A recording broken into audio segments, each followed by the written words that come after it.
Assalamualaikum dan selamat sejahtera untuk kawan-kawan dan sahabat-sahabat Mak Tok. Aktiviti Mak Tok pada pagi ini ialah, kawan-kawan tengok. Ini keladi yang boleh dimakan. Oh, tempat Mak Tok panggil ini keladi udang. Kalau pada rakan-rakan Mak Tok yang duduk di taman tu, kalau nak tanam untuk makan sendiri boleh kawan-kawan. Dengan cara tengok Mak Tok tanam, tengok ha. Hak ni Mak Tok bubuh ada air tau, ada air. Maksud Mak Tok ada air, pasunya tak ada lubang kawan-kawan. Pasu tak ada lubang. Hak ni pasu ada lubang. Hak ni ada lubang, hak ni ada lubang. Pasu ada lubang. Jadi tak ada masalah kawan-kawan. Kalau nak tanam yang ada air sikit pun boleh, tak ada air sikit pun boleh. Hak ni berlubang. Jadi biasa boleh tanam dalam pasu biasa, tak apa. Ni Mak Tok nak ubah ke dalam pasu ni. Pasu ni semua berlubang kawan-kawan. Media yang Mak Tok gunakan ialah tanah kompos hak Mak Tok selalu buat tu. Dengan sukatan 1-1-1. Sekam padi 1, sekam padi bakar 1, tanah 1. Ni, tengok kawan-kawan. Kalau pada siapa-siapa yang suka makan keladi tu, yang buat masak lemak ke, masak asam ke, bolehlah kalau tanam cara ni kawan-kawan. Setiap bulan boleh makan lah. Cara tanamnya kawan-kawan, tengok Mak Tok ambil. Macam ni. Kalau yang tak ada ubi, kawan-kawan boleh tanam terus. Tanam je terus. Macam ni tanam. Kalau yang tak ada ubi. Kalau yang ada ubi, kawan-kawan potong hak ubi tu, ambil ubinya, tinggal bahagian atas je kat sini. Tak apa, nanti buat contoh hak lain. Kalau hak ada akar macam ni je kawan-kawan, kawan-kawan boleh terus tanam.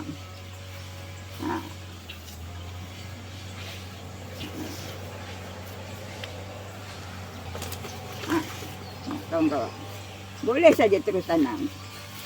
Kalau kawan-kawan dapat anak yang macam ni lah, yang tak ada ubi lagi, tengok macam ni dah ada ubi sedikit kawan-kawan. Tengok ni. Kita potong saja macam ni. Kan dia ada ni, boleh tanam kawan-kawan terus.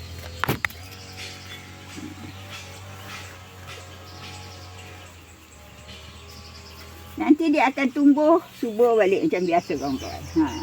Tapi seperti biasalah kawan-kawan, lepas tanam siram. Baja yang Mak Tok gunakan, kawan-kawan boleh bubuh baja 15, 15, 15. Tengok, banyak anak-anak dia kawan-kawan.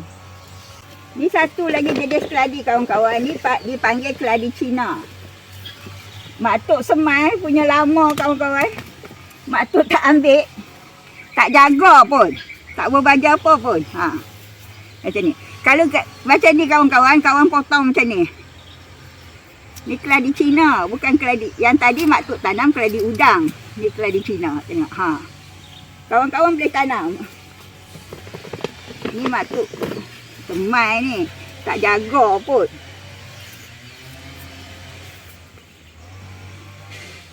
Tujuan nak ambil benih je kawan-kawan, biar dia hidup sedikit. Tapi punya lama tak buat kawan-kawan. Tengok banyak. Ubi dia tumbuh sendiri je. Tengok ada berapa? 3 dah kawan-kawan. Tengok anak dia kawan-kawan. Banyak anak dia tumbuh. 4.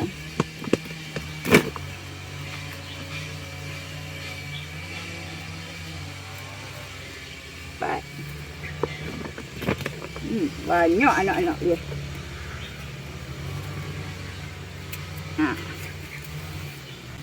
Tanam. Tanam macam ni je kawan-kawan. Senang saja.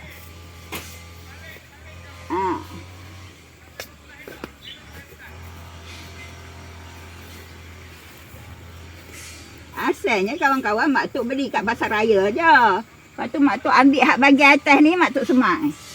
Lepas tu sampai satu, dia tumbuh banyak anak.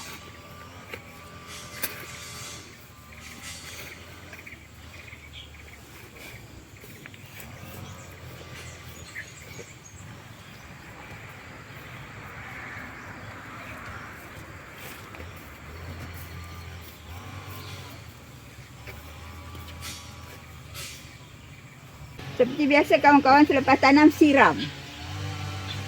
Tengok ni kawan-kawan, banyak lagi anak ni. Tak jaga pun jadi ubi juga. Maksud, dulu sibuk. Semai-semai tinggal je macam tu, jadi anak banyak. Asalnya satu je kawan-kawan. Macam inilah cara Mak Tok kawan-kawan. Kalau nak ikut cara Mak Tok, ikutlah. Tapi kau tak berjaya kawan-kawan, jangan putus asa. Usaha dan terus mencuba. InsyaAllah boleh berjaya punya. Assalamualaikum.